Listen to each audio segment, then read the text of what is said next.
la Junta Central Electoral, de colocar a la Fuerza del Pueblo en una posición que ustedes entienden no se merecen, que es no convertirlo en una fuerza política mayoritaria. Y en torno a eso se ha producido pues todo un debate a nivel nacional. ¿Cuál es realmente la consideración que tiene la Fuerza del Pueblo y ustedes de manera particular? Sí.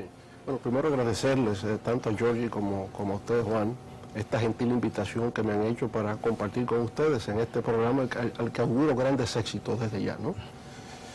Y por supuesto, ya en su pregunta, Juan, mire, lo que ocurre es lo siguiente, ¿no?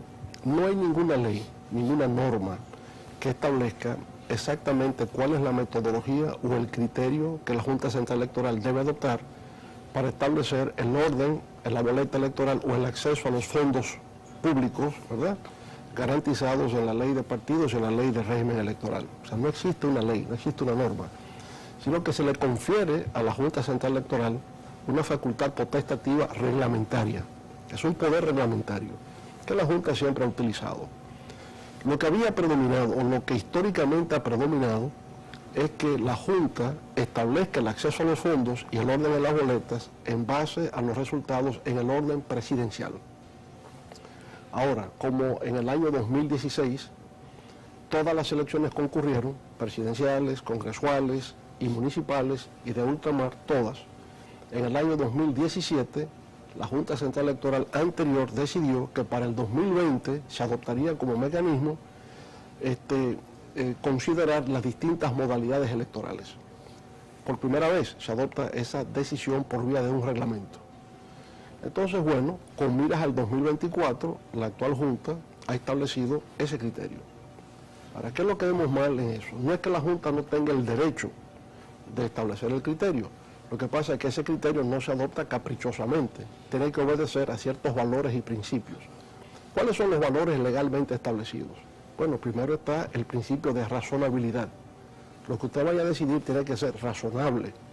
Segundo, está el principio que tiene que ver con la favorabilidad. Usted tiene que decidir de manera favorable. El principio de equidad tiene que prevalecer todo eso, ¿no? O sea, son valores que norman el criterio o la metodología que se vaya a aplicar.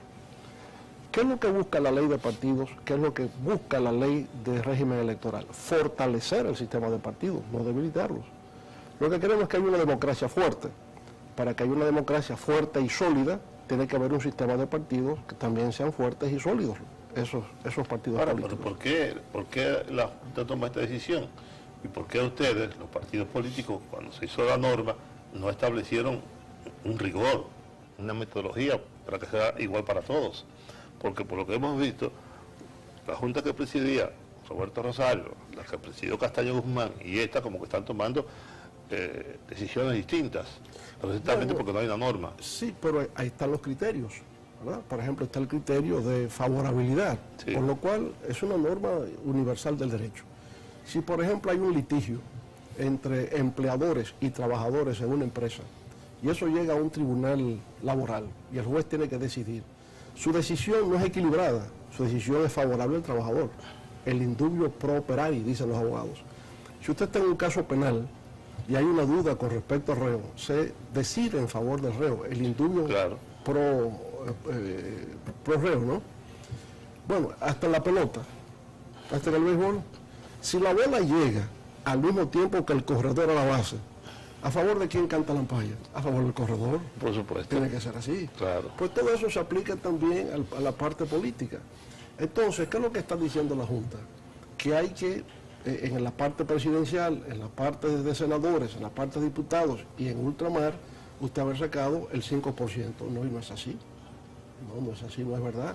Si usted obtiene el 5% en lo que tiene que ver con lo presidencial, que es la elección más representativa, se supone que usted pasó el examen y pasa por consiguiente a acceder a los fondos de los partidos mayoritarios. Pero igual pasa con los demás. Para acceder al 12% de los fondos, usted no tiene que sacar el 1, el 2, el 3 o el 4% en todas las modalidades. Con que lo haga en una ya es suficiente. Pero además, en el caso nuestro específico de la Fuerza del Pueblo, vamos a ver, nosotros, nuestros candidatos que salían electos a diputados o senadores, no siempre salían en la boleta de la Fuerza del Pueblo. Mi hijo, claro. mi hijo Omar es diputado no por la fuerza del pueblo, sino por el Partido Reformista. Porque íbamos en una coalición y la coalición se personifica en la ley y por tanto salió electo por el Partido Reformista, pero es de la fuerza del pueblo. Usted tiene el senador nuestro que salió electo por la provincia de la Altagracia. Bueno, salió electo no por la fuerza del pueblo, salió electo por el PRM. ¿Y Bauta? Y Bauta salió electo por el PRM. Y Hanoi en San Juan salió electa alcaldesa por el Partido Reformista. Pero además, muchos legisladores y hasta alcaldes que salieron electos por el PLD, fue con el voto nuestro. Nosotros dijimos que se quedaran y vamos a votar por ellos. Entonces, esos votos nuestros están dispersos. Y es algo sí, que eso es verdad. Están dispersos. Son lo que ustedes llaman los aguacates. Aguacates, ¿verdad? En fin, es decir, al estar dispersos, obviamente que no me va a dar en el plano congresual o municipal el 5%, porque están muy divididos en distintas canastas. Luego, lo que hay que ver es eso. Hay que ver que en las peores circunstancias, con una pandemia donde solamente votó el 50% del electorado para la presidencial, cuando generalmente son 75%, todo eso se toma en cuenta para establecer un mecanismo de equidad razonable y de favorabilidad al conjunto de los integrantes del sistema, en este caso los partidos políticos, el sistema electoral de República Dominicana. Entonces, ¿qué es lo que hemos hecho? ¿Va a recurrir? Ya se recurrió. Ya se recurrió. Sí, se recurre en este caso, ¿verdad? Pero ustedes reclaman inconstitucionalidad en la medida. Claro, ¿en qué se fundamenta eso? Porque el principio de favorabilidad es constitucional. Eso es el artículo 74, párrafo 4 de la Constitución de la República. Ese principio se establece para todos los titulares de derechos fundamentales. Los partidos políticos son titulares de derechos fundamentales. Entonces, en ese caso hay un vicio de constitucionalidad, pero también hay un vicio de tipo formal procedimental, porque se trata de un reglamento. La resolución es un reglamento. La ley ordena que el proyecto de reglamento tiene que ser notificado a los partidos para que los partidos opinen sobre ese particular. Eso se obvió. Al obviarse ese elemento de tipo procedimental, es nulo por vicio de forma. O sea, el reglamento no se hizo del conocimiento de los partidos. No se notificó. Al no notificarse, ese procedimiento fue inobservado, entonces obliga a una nulidad por inobservancia procedimental. En el programa nuestro... Juan, ahora, ¿qué significa que sea nulo? Que se vuelve a cero. Y por consiguiente hay que reconsiderar la medida. Ok. En este programa, el primer programa que hicimos con el presidente de la República, Luis Abinader, él habló de dos temas a los cuales usted se ha referido posteriormente, digamos que ignorando lo que él había dicho, sí. Probablemente no lo vio. Él dijo que el sistema de vacunación tenía un proyecto que era hacerlo a través de las juntas... de los centros de votación, que se estaba diseñando ese sistema. Y lo otro que él dijo es que está convocando, algo que también recuerdo que usted en una ocasión habló sobre eso, siendo presidente de la República, de una gran concertación, sí. Un diálogo nacional para arribar a determinados acuerdos, un proyecto social distinto que conduzca al país a salir de la crisis tanto económica como sanitaria. ¿Qué le parece a usted? Sí, siempre hemos dicho que en una situación de crisis nacional, ¿verdad?, lo que procede es unificar al partido, unificar al país, para que de manera conjunta todos enfrentemos la situación. Eso es lo que debe ser. Usted oye al presidente Biden en Estados Unidos, pide unidad nacional para enfrentar la crisis. Nosotros, desde antes que Biden lo... ¿Estaría de acuerdo usted en participar en una concertación de esa naturaleza? Siempre hemos dicho que sí, y hasta lo dije en estos días. Lo que el momento reclama es un pacto social. Un pacto social que incorpore a todos los sectores de la vida nacional en la solución a un problema nacional que es esta crisis sanitaria y que tiene sus ramificaciones en el orden económico, social, ambiental y demás. Es así. Pero con respecto al Plan Nacional de Vacunación, Juan, lo que quería decir es lo siguiente. Mire, no escuché al presidente, obviamente, pero aún así hace falta que el gobierno haga una campaña de comunicación educativa que ilustre al país acerca de cómo será el Plan Nacional de Vacunación. Ese plan no se conoce. Yo lo que conozco, lo que se ha dicho, fue un comunicado de la Organización Panamericana de la Salud, que salió a finales de enero, y un comunicado parcial del Ministerio de Salud Pública. Eso es lo que conozco, pero no especifica un plan. El plan tiene que establecer, primero, mecanismos de accesibilidad, pero como plan. Segundo, un mecanismo de seguridad y un mecanismo de eficiencia, por escrito. Y tú tienes que entrenar al personal que va a trabajar en eso, a los que va a involucrar en eso. La población tiene que saber detalles que tienen que brindarse.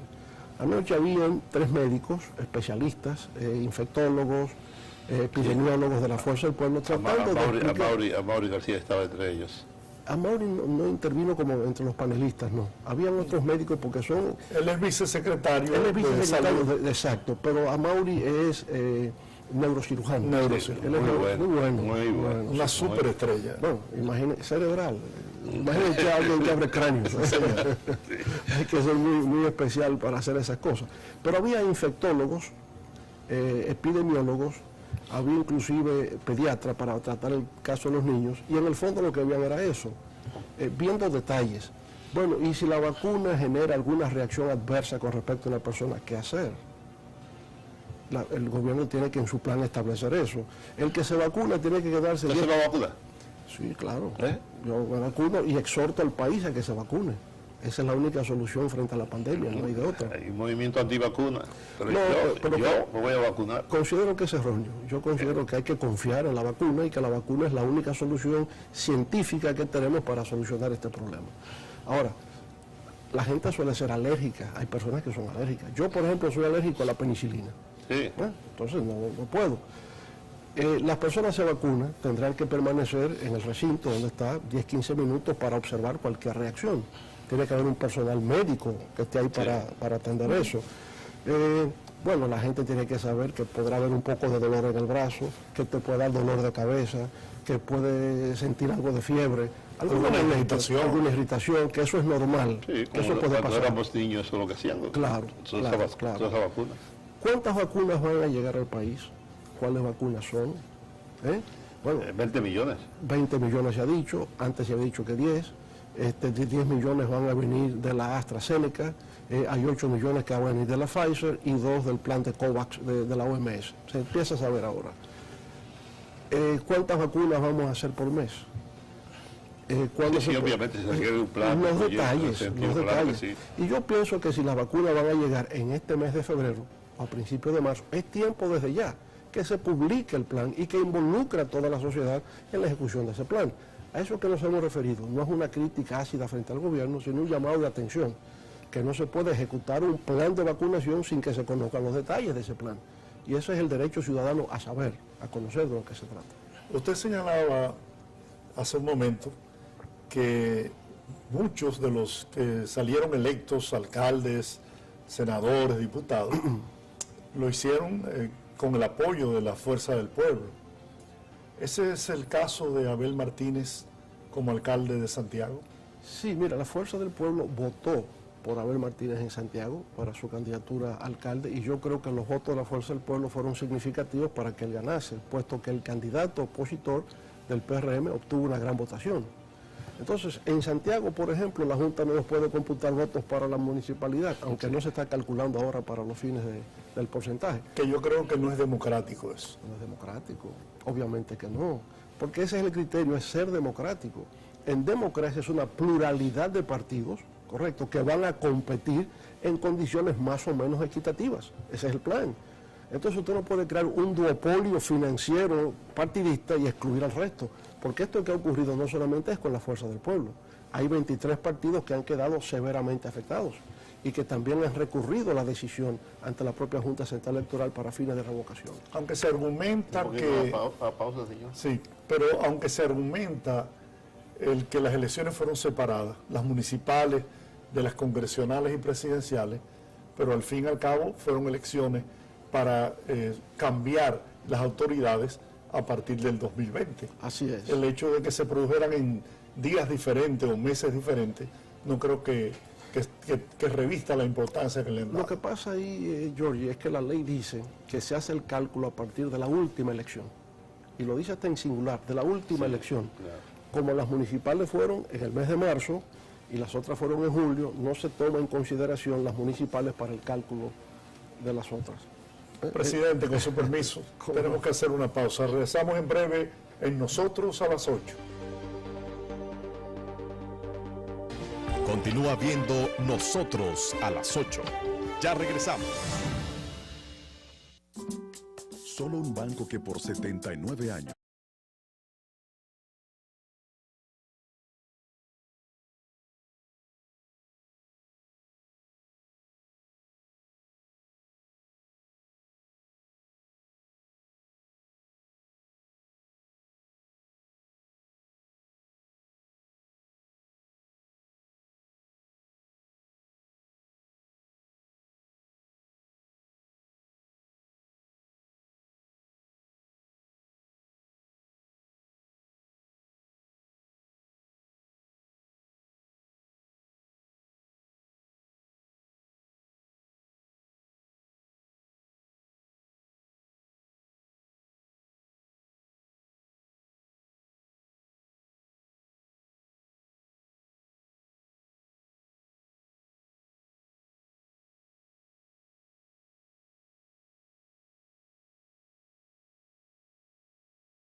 El Partido de la Liberación Dominicana se dividió. Usted, yo creo que lo forzaron a irse, no le quedaba otra opción. De hecho, se lo dije varias veces. Y formó lo que hoy conocemos como la Fuerza del Pueblo. Si me dicen a mí cuál es la posición que ocupa hoy el partido como tal, nosotros tenemos tres grandes partidos. El PRM, obviamente, el Partido de la Liberación Dominicana y la Fuerza del Pueblo. Esas son las tres fuerzas fundamentales del país. Ahora, ¿qué postura tiene en ese ranking la Fuerza del Pueblo? Yo no lo sé. Yo sí sé que tiene una cantidad de senadores y diputados, alcaldes, etcétera. Pero cuantificarlo no resulta tan fácil, precisamente por lo que usted decía hace un rato, de la unidad con el PRM en unos casos, con el Partido Reformista en otros, etcétera. Pero hoy, que se ha producido un cierto éxodo del PLD hacia la Fuerza del Pueblo, y como ustedes vienen midiendo constantemente, ¿cuál es, a su juicio, la posición que en ese organigrama de fuerzas políticas tiene la Fuerza del Pueblo? Bueno, usted sabe que el periódico Hoy publicó en noviembre la encuesta Gallup, la última encuesta que se ha hecho, y en esa encuesta la Fuerza del Pueblo aparece con un 34% como el partido fundamental de la oposición, y el PLD aparecía con 16%.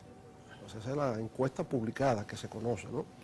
Ahora, nosotros somos una fuerza en construcción, ¿no?, que cada día se va desarrollando.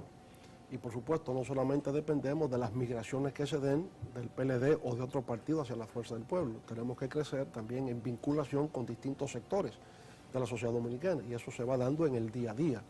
Esa fuerza va completamente creciendo. Ahora, fíjese la dinámica de la política y de la política electoral. Antes de la ruptura del PLD, en octubre del 2019, todas las encuestas indicaban que se ganaba cómodamente en primera vuelta con un 57%. Eso lo dio la unidad de inteligencia y The Economist, lo pronosticó. La ruptura obviamente es lo que causa fundamentalmente la derrota. Ahora, la Fuerza del Pueblo, ¿qué ocurre? Increíblemente, nosotros hasta abril del 2020, hasta abril, llegamos a tener un 31% de intención de votos, que medíamos.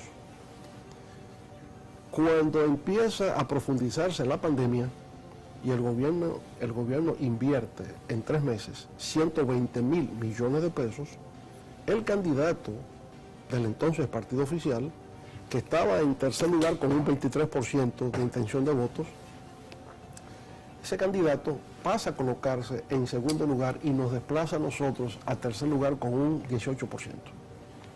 Ese 18% fue la encuesta que ustedes recuerdan publicó Penn & Shorn. Estamos hablando en el mes de abril. Cuando ya se nos ve en un 17-18%, el electorado entiende, bueno, ya no podrá ganar la Fuerza del Pueblo este torneo, pero queremos salir del gobierno. De hecho, hay una alianza PRM-Fuerza del Pueblo en el aspecto senatorial, en el aspecto municipal. La gente entendió el eslogan de para afuera que van, se van, coincide, no queremos ir a una segunda vuelta electoral. Ese electorado se manifestó a través del PRM para desalojar de Palacio a los inquilinos de entonces. Creo que ahí está. Ahora, en el escenario postelectoral, había muchas inhibiciones en el PLD, gente que se sentían identificadas con nosotros, pero que no daban el paso por razones muy obvias. Tenían sus empleos, sus seguros de salud, no lo van a perder por seguir un proyecto político recién iniciado. Ya eso hoy no es problema. Ya no tienen esos empleos, ya han perdido sus seguros de salud, han entendido que la razón histórica está de este lado y por consiguiente se incorporan, ¿no?, a la fuerza del pueblo y de muchos otros sectores por igual. De manera que nosotros en estos momentos estamos, Juan y Giorgi, en la fase final del Congreso Constitutivo del partido. Ese Congreso va a terminar el día 7 de marzo. Con eso ya tenemos la definición, declaración de principios, estatutos, normas internas, línea organizativa, línea política, línea internacional, el papel de la mujer en el partido, la juventud, finanzas, es decir, todo lo que un partido necesita para poder operar sale de ese Congreso Constitutivo, profesor Juan Bosch. Él tiene una desventaja. Danilo Medina no puede ser candidato. Tiene una prohibición constitucional. Y como dicen siempre, las palomas vuelan donde hay pan. Así Entonces es. se queda sin candidato.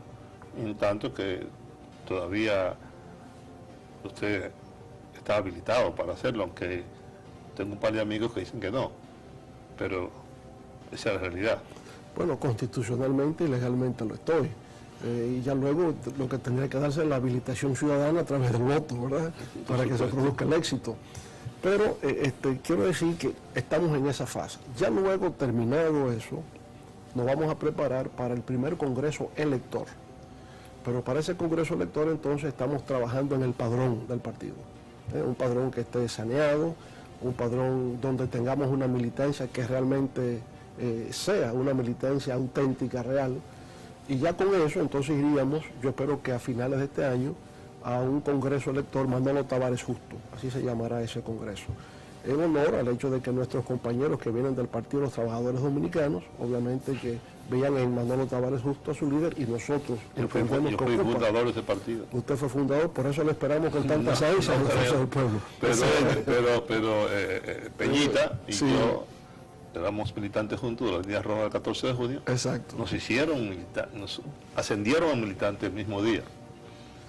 Pasaron de la línea roja al PTD. Al PTD. No, porque la Línea Roja fuimos los que construimos la estructura unificada pro PTD y después se construyó. ¿Y usted pasó al PTD? Sí, yo estuve en el Congreso de Fundación del PTD, que lamentablemente cayó en lo que cayó después. Sí. Presidente, ¿qué expectativa, Florian, Peñita. Peñita, sí. qué esperanza Con muchas condiciones. puede tener una figura, un dirigente del PLD en irse a la fuerza del pueblo? ¿Qué expectativa puede tener en su futuro político cuando definitivamente usted, no hay duda, será el candidato presidencial en el 2024 de la fuerza del pueblo? Entonces, esta gente se marcha del PLD porque se ha impuesto el autoritarismo. O sea, hay una intolerancia y un poder absoluto que dirige al PLD. Pero se van a la fuerza del pueblo y ahí está usted. Sí, aunque es muy temprano para definir candidaturas, ¿no? Nosotros en esta etapa, más que pensar en eso, estamos tratando de construir el partido. Y yo digo que la fuerza del pueblo no solamente es un partido para ganar las próximas elecciones, es un partido para las próximas generaciones. Queremos crear algo que sea duradero, algo que tenga relevancia en el tiempo, ¿no? Que tenga una capacidad de movilización de distintos sectores y un puesto en la historia. Eso, así es como visualizamos la fuerza del pueblo. Ahora, ¿por qué está migrando la gente, no solamente del PLD o de otros partidos, sino gente que no milita, gente que anda buscando un espacio de participación? ¿Por qué vienen a la fuerza del pueblo en estos momentos? Yo digo, porque la gente necesita, reclama que se restituya un sentido de dignidad a la política. La política dominicana se ha degradado demasiado. Hay una crisis ética en la sociedad en conjunto que se manifiesta sobre todo en la política. Y encuentran que la fuerza del pueblo, que nace desde cero, pues efectivamente se pueden restablecer esos valores perdidos hoy día. el valor de la dignidad, el valor de la pertenencia, del orgullo, ¿no? Los valores éticos que son tan fundamentales. Eso juega un papel. Cuando Juan, usted o yo, nuestra generación, empezó a participar en política, nunca pensamos que nosotros íbamos a hacer nada. Lo que no podíamos hacer era indiferentes a lo que ocurría en el país. No éramos insensibles. Teníamos que participar de alguna manera. Y eso nos transmitía un sentido de orgullo. Yo soy parte de este proceso de transformación del país. Eso hay que restituirlo, eso hay que reconquistarlo. Y yo creo que hay mucha gente sana en este país, mucha gente noble que realmente quiere participar, pero no sabía por dónde. Y yo creo que el nacimiento de este partido brinda esa posibilidad. No, Juan señalaba, y cierto, muy acertada, el hecho de que, sin dudas, la derrota electoral del PLD se produce por la división. Yo era de los que decía que la oposición no debía apostar a la división del PLD, porque habían dado demostración de que se ponían siempre de acuerdo, eran políticos a tiempo completo. Sin embargo, se produce la división, aparentemente subestimaron el valor suyo, ¿no?, de tomar esa decisión. Se decía que usted no se atrevería a irse del PLD, a dividirlo. Finalmente pasó y la derrota electoral se produce. No hubo ninguna posibilidad de entendimiento entre las fuerzas que se disputaban la candidatura presidencial para que no se produjera esa ruptura. Sí, mire, la candidatura del PRM estaba estancada en los niveles que había logrado en el 2016. En todas las encuestas veíamos 34, 35, 36%. No se movía de ese rango. Con la división, en forma automática, un 10% de intención de votos migró hacia el PRM, que se colocó entre un 44 o 45% de intención de votos. Y estuvo navegando toda la campaña electoral en ese rango hasta el final. Yo diría que ya hacia el último mes, las últimas 3 semanas, pues logra colocarse para un triunfo en primera vuelta electoral. Pero la primera vuelta no se vio en el transcurso de la campaña, surgió al final. Creo que también la pandemia jugó su papel, la gente no querer ir a una segunda vuelta, exponerse a lo mismo, y bueno, se buscó la forma de que el Fuerza del Pueblo no puede ganar, vamos a unir nuestros esfuerzos en esta dirección y por eso se produjo. Ahora, generalmente... ¿Hubo un acuerdo con Luis Abinader, entre usted y Luis Abinader? Para la parte electoral, senatorial y la parte municipal, sí. Cuando salimos del PLD y ya se crea la Fuerza del Pueblo, se dio esa alianza. Y coincidíamos en las calles, ¿no?, en las mismas consignas, o sea que eso fue así. Ellos nos ayudaron en muchos votos, ¿verdad?, de candidatos, y nosotros les ayudamos a ellos, donde también nuestros votos serían la diferencia con el partido de gobierno. De manera que fue una cosa de mutuo beneficio lo que hicimos con esa alianza. Ahora, ciertamente hacíamos siempre un esfuerzo dentro del PLD de mantener la unidad, lo hacíamos. Lo que ocurre es que cuando yo salgo en el año 2012 y salgo después de haber contribuido a llevar al gobierno al poder, a mantener al PLD en el poder, a cambio de nada, porque nunca se pidió una embajada, ni un consulado, ni un ministerio, nada. Nosotros éramos una familia dentro del PLD y esas cosas materiales no se discutían en absoluto. Ahora, hay unos ataques hacia mí que empiezan muy temprano, ¿no?, y que se va escalando y tal cosa, y que uno en principio no sabía por qué ni de dónde venía. Eso va tomando sentido a medida que pasa el tiempo. Bueno, y se llega en el año 2015 a la idea de una reforma a la Constitución para una repostulación del presidente. Yo estuve en desacuerdo. Y estuve en desacuerdo porque cuando a mí se me ofreció cambiar la Constitución para quedarme, y usted es testigo de eso, el propio doctor Balaguer me sentó en su casa para decirme que él quería que yo lo hiciese porque veía en mí las posibilidades de que el país se mantuviese democráticamente estable y avanzando. Presidente, eso no se puede. Y mi argumento es que en la historia dominicana usted sabe lo que ocurre cuando eso se altera. Horacio Vázquez tiene que cederle a una dictadura que entonces se prolonga en el tiempo. Eso, en la historia dominicana eso es prácticamente una maldición histórica. Así que, no, y ya luego con ese criterio, cuando se me plantea en el PLD que se va a hacer eso, estoy también en desacuerdo. Ahora bien, llegó un momento en que para mantenerse en el gobierno, a regañadientes, si se quiere, ¿no?, con reticencia, acepto, bueno, vamos a mantenernos unidos y vamos a dar el apoyo de nuevo al presidente como candidato a la reelección. Perfecto, ya pasó. se quiere repetir para el 20. Y mi reacción a eso, pero ni Trujillo lo hizo. Ni Trujillo se atrevió jamás a modificar la Constitución 2 veces en forma consecutiva para quedarse en el poder, jamás. Eso yo no puedo aceptarlo. Entonces el tema era, el PLD para mantenerse unido dependió de una palabra, una sola palabra. Había amigos que intervenían. ¿Usted está dispuesto a reunirse con el presidente? Sí, yo siempre estaré dispuesto, pero condicionado a una sola palabra. ¿Cuál es esa? Constitución. La Constitución no puede tocarse. Si él está dispuesto a que la Constitución no se va a tocar, yo estoy dispuesto a reunirme con él y mantenemos la unidad del partido. Pero se estaba pensando lo contrario. O sea, se manipuló todo un proceso con la finalidad de cambiarse de nuevo a la Constitución y quedarse en el poder. Por cierto, presidente, Luis Abinader ha hablado, y el PRM, de modificar la Constitución, de darnos una Constitución en donde no se trate el tema de la reelección, que se supone que ya está instituido.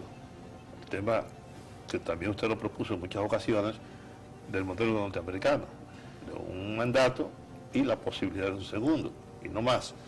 Como ya eso está, hay, digamos que un consenso. Y ya está en la Constitución. Sí, claro. Eso está. Por eso, Sí. ya no hay que tocarlo. ¿Estaría usted de acuerdo con una nueva modificación a la Constitución? Dentro de que nos dé una Cámara de Cuentas distinta, un Ministerio Público realmente independiente, etcétera. Mire, en estos momentos no veo la necesidad. El Ministerio Público es independiente porque está establecido en nuestras normas. La cuestión es que el que está lo asuma. O sea, no hay que decir que es independiente porque ya lo es. Legalmente ya lo es, ya está instituido como una entidad que actúa con independencia, con autonomía. Naturalmente, aquí viene el diseño institucional del Estado democrático. El Ministerio Público, a veces no se quiere entender, es una dependencia del Poder Ejecutivo. Históricamente siempre fue así.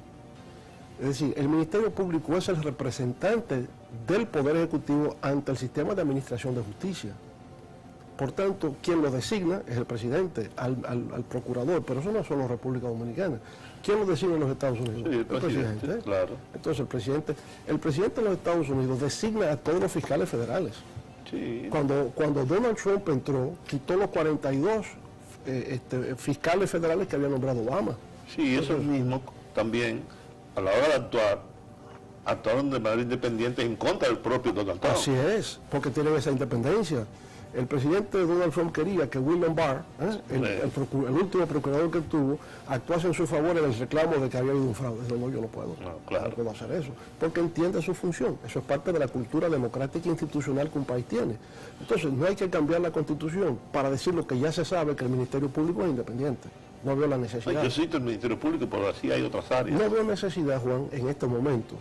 Fíjese, esa Constitución se hizo con una consulta popular que duró 1 año y medio y se hizo al mismo tiempo con un grupo de especialistas en derecho constitucional Estoy yo en desacuerdo con usted. y asesoría internacional para ver la parte técnica legal de cómo se construye esa Constitución. ¿En qué parte usted estuvo en desacuerdo?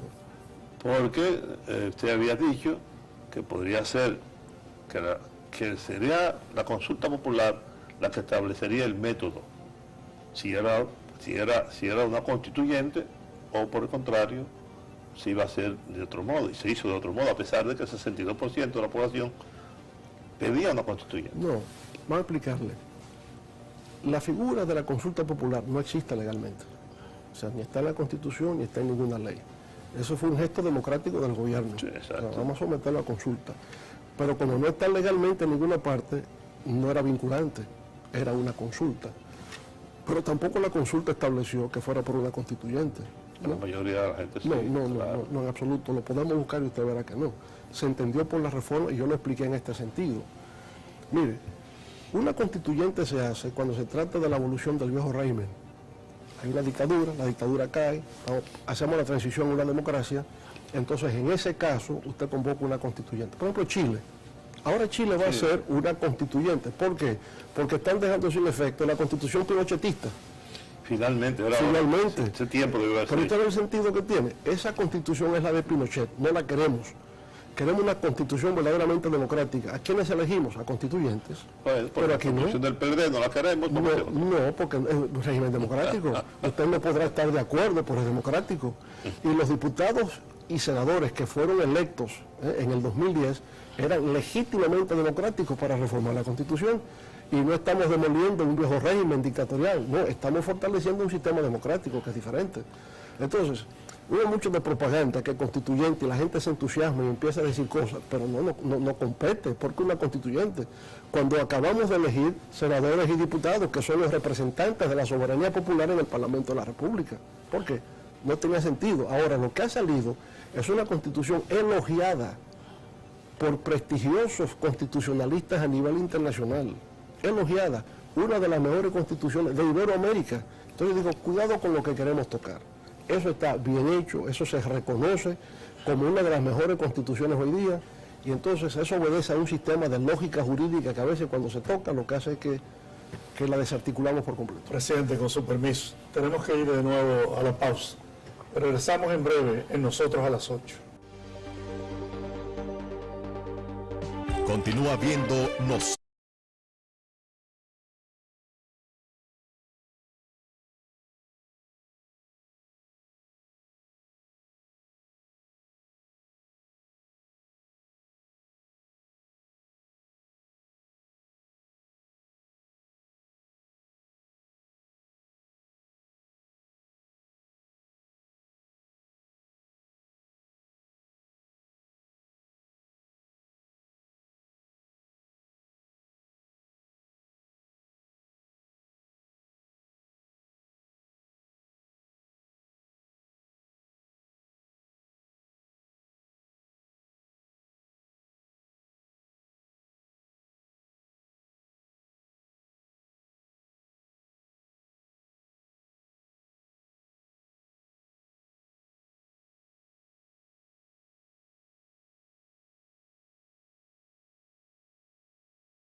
A las 8.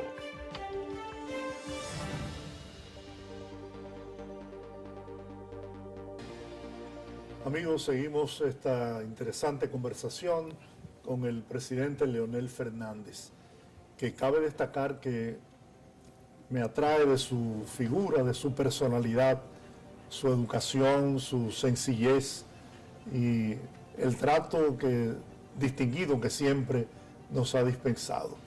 Eso quiero hacerle ese reconocimiento público. Por eso es recíproco de ambos. Sí, por eso lo digo. Es recíproca de ambos. Así es. Presidente, ¿cómo usted evalúa estos 5 meses y días que tiene el gobierno del presidente Luis Abinader? Bueno, primero entender el contexto en el que surge este gobierno. Es la más profunda crisis, no solamente nacional, sino mundial, que tenemos en un siglo. Por tanto, eso tiene algunas restricciones en las posibilidades, lo que tiene el actual gobierno para poder obrar y para poder trabajar en función de lo que habrían sido sus aspiraciones mayores, ¿verdad? O sea, hay unas limitaciones que el gobierno tiene fruto de la situación de crisis en que nos encontramos. Esa crisis primero es sanitaria y se refiere primero a que hay personas que se enferman, están contagiadas, pero otros que fallecen. La República Dominicana está en la parte del mundo, en las Américas, que representa el 12% de la población mundial y tiene el 50% de los muertos por COVID. ¿Verdad? Que es el epicentro mundial de la epidemia. Estamos muy vinculados nosotros con los Estados Unidos y especialmente con la ciudad de Nueva York, la ciudad más afectada a nivel mundial, donde viven más de 1 millón de dominicanos. Esa es nuestra realidad.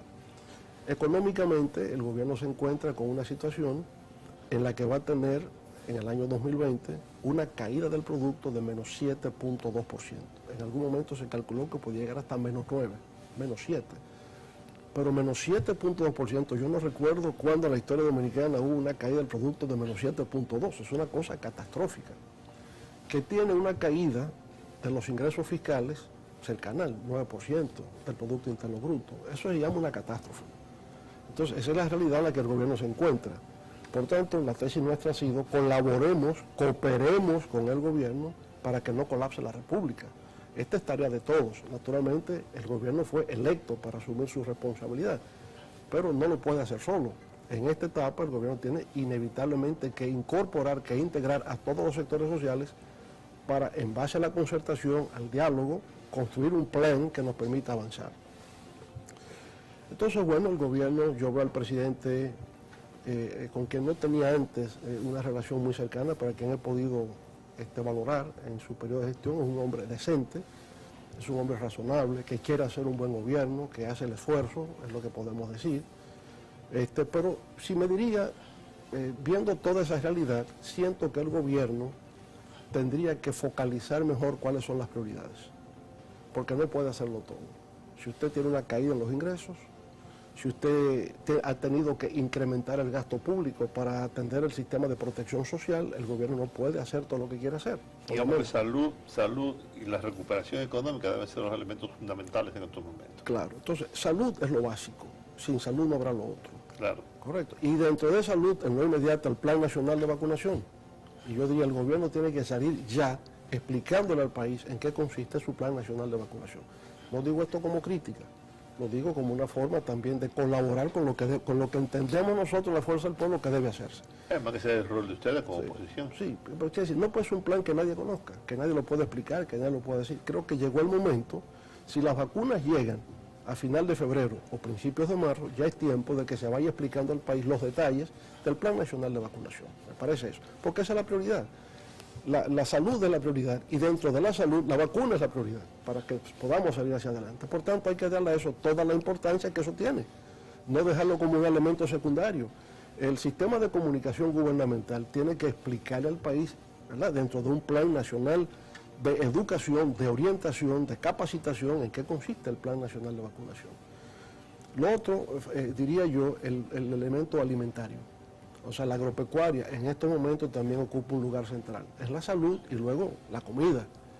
Y ahí hay que hacer un esfuerzo especial para que los precios de los alimentos no se disparen en estas circunstancias, que no haya una situación inflacionaria con respecto a los precios de los alimentos, que haya suficientes alimentos para poder garantizarle a la población seguridad alimentaria. Para activar la economía en lo inmediato, ya que hay toques de queda y hay que cerrar los centros de servicios, obras públicas. Lo que mueve al país es obras públicas. Y la con construcción. Eso, y empieza a dinamizar. De hecho, en el sector inmobiliario privado se nota un cierto dinamismo. Esa es la escuela de Balaguer. Esa es la escuela de Balaguer, y es la escuela universal. La aprendimos todos de ahí. Se le criticaba a varilla y cemento, y el hombre siempre tuvo razón. Esa es mi crítica. Sí. Ustedes cogieron a Balaguer como paradigma y no a Juan Bosch en el ejercicio de la política. Bueno, vamos a ver, Juan Bosch siempre es nuestro Tiene maestro, palabra. nuestro guía y nuestro mentor. No, mi forma de razonar la política está en función de lo que el maestro nos enseñó. Ahora, otro gran maestro de la política se llama Joaquín Balaguer. Y Joaquín Balaguer estuvo en el poder, ¿verdad?, y realizó obras 22 años, y Juan Bosch, pero en momentos difíciles, en momentos muy complicados de la República. Y yo pienso que todo el mundo es una mezcla de luces y sombras. Todo el mundo es activo y pasivo. Lo importante es que la luz sea más que la sombra y que los activos sean más que los vamos a pasivos. tener tiempo para que habláramos de la sombra del PLD, de los 20 años de gobierno del PLD. Pero sus luces son mayores. Sí. Sus luces son mayores. Mire, y lo digo por esto, y incluyendo los gobiernos de Danilo Medina. Los gobiernos, bien, los gobiernos garantizaron crecimiento económico con estabilidad. Hay otras cosas ahí que no bien, y por eso Pero no. también garantizaron una corrupción. Hay sombras, ¿verdad?, que tendrán que ser analizadas. Pero yo digo, Yo creo que ahí, presidente, las sombras son mayores que las luces. sí, eso puede ser un juicio perfectamente comprensible, pero lo que quiero decir en general es, cuando el PLD llega al gobierno en el 1996, el Producto Interno Bruto del país era 18.000 millones de dólares. Cuando yo salgo son 65.000.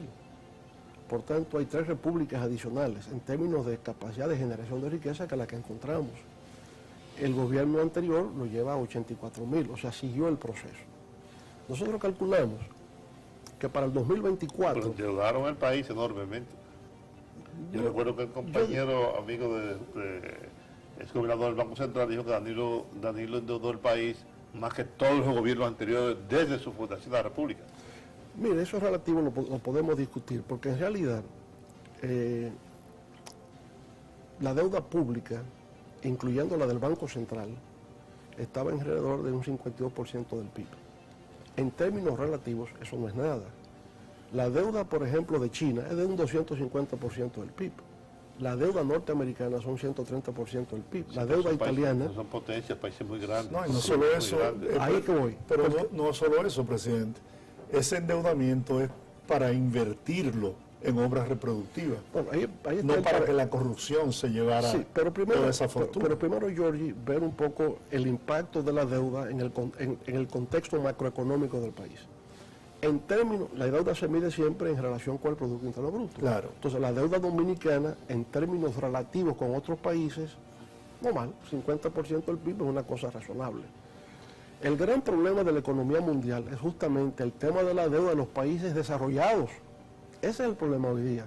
Y sobre todo con las políticas anticíclicas que tienen que aplicarse hoy día como consecuencia del COVID, donde la deuda de todo el mundo aumenta, porque es así. No hay otra forma de enfrentar la situación que no sea incrementando el gasto público. Ya se entiende. Y ya se entiende, eso depende. Sí, por supuesto. O sea, si usted en el contexto actual aplica políticas de austeridad, usted está matando a la población. Ahora, si los ingresos fiscales me han disminuido y yo estoy incrementando el gasto, ¿sobre qué base lo estoy haciendo? La deuda. La deuda, por consiguiente, no fue mala, fue para resolver un problema, claro, de corto plazo. Estados Unidos, ¿qué hace? Llega Biden. Lo primero que hace es que le pide al Congreso 1.9 trillones de dólares para aplicarlo al plan de recuperación. ¿Eso es malo? No.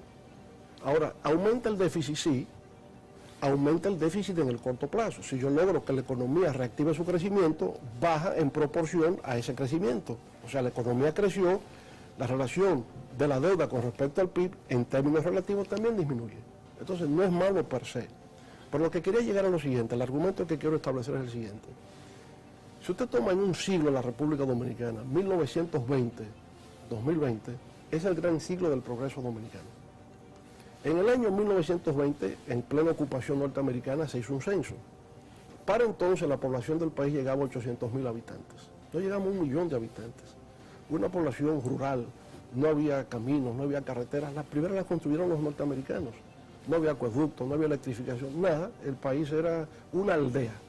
La República era una aldea 100 años atrás. Trujillo estableció un modelo de modernización bajo un régimen dictatorial. Una dictadura modernizante, para decirlo de alguna forma. Bien, llega Balaguer. Balaguer representó avance, progreso, desarrollo. Lo lleva hasta un punto. Llega el PLD, dura 20 años en el gobierno y acelera el proceso de cambio en el país. Nadie podrá negar que hubo una transformación económica, social, de infraestructuras durante esos 20 años. Los 20 años que duró el Partido Azul a finales del siglo XIX, que hizo avanzar el país, hizo avanzar con respecto a lo que éramos. Por tanto, hay una labor de cambios, de transformación en todos los órdenes que hizo el doctor Balaguer, que hizo el PLD en el gobierno y que esperemos que lo pueda hacer el PRM. Ahora, el proyecto político PRM, que es parte de lo que es el PRD, se ha encontrado también con una situación particular. Después de 8 años de gobierno, don Antonio y Salvador Jorge Blanco, en el 86, el doctor Balaguer vuelve. Del 1986 al 2020 transcurren 34 años. Y en esos 34 años el proyecto PRD quedó fuera del poder 30. Quedó en la periferia de la historia. Ahora ha retornado. Yo pienso que hay más conciencia, hay más experiencia, ¿verdad? En función de lo que ha ocurrido, lo que ha visto y de su propia experiencia anterior. Y ese es el gran reto que tiene ese partido. El poder estar a la altura de las expectativas en una situación de crisis, de una pandemia. La primera pandemia es realmente de carácter global que abarca los 5 continentes, ninguna otra que esta ha tenido. Es decir, en circunstancias muy difíciles, para poder gobernar se requiere mantener la gobernabilidad democrática, y eso es el diálogo permanente y la concertación. Presidente, para terminar, y yo no quisiera terminar esto, 2 cosas. Uno, mandarle saludo a su querida madre, Gracias, que estuvo media seada. Sí, gracias por eso. Y la otra, la única vez que yo lo vi a usted triste de verdad, fue con la muerte de nuestro querido amigo mutuo, nuestro Jimmy Sierra. Jimmy Sierra. Sí, ciertamente. La última vez que nos vimos fue allá en su casa precisamente. Claro, él tuvo el buen gesto de hacernos reencontrar y discutir cosas, ¿verdad? Diferencias del pasado o incomprensiones. Por cierto, se quedó con un libro mío él. ¿Se quedó? Sí. Bueno, tenemos que hablar con Samuelito para ver si lo encontramos allá, ¿verdad? Pero ciertamente Jimmy para mí fue mi hermano. Un hermano, y fue un mentor, guía para mí en ese momento en que uno es un adolescente y va creciendo y va avanzando. Fue un referente. Un hombre intelectual, un hombre honesto. Siempre totalmente desprendido, desinteresado de cosas materiales. Totalmente desprendido Jimmy. Y un gran creador, un gran artista creador. El teórico. El teórico. Claro. Yo tengo una anécdota de Jimmy. y es que siendo yo director del Canal 4, en los primeros 6 meses de la gestión del presidente Fernández, fue un día a buscarme y me dijo, vamos a Palacio que el presidente quiere conversar con nosotros. Y yo lo miro y digo, Jimmy, pero tú estás en jean, con un polo chorcito, Sí. en tenis y media. Me dice, vamos a Palacio. Digo, pero es que está prohibido entrar así. Sí, pero no para mí. Pero no para él. Ciertamente. presidente. No, gracias Gracias. a ustedes por tan gentil Gracias. invitación. Y muchos éxitos en este programa. Gracias y esperamos más adelante, ¿no? Poder tener otra conversación con usted. Gracias. Muy agradecido de su condescendencia Muy amable. para con nosotros. Bueno, señor, despide el programa. Amigos, hasta aquí nosotros a las 8. Nos encontramos mañana por este mismo canal. Por una democracia sólida y un periodismo libre, ético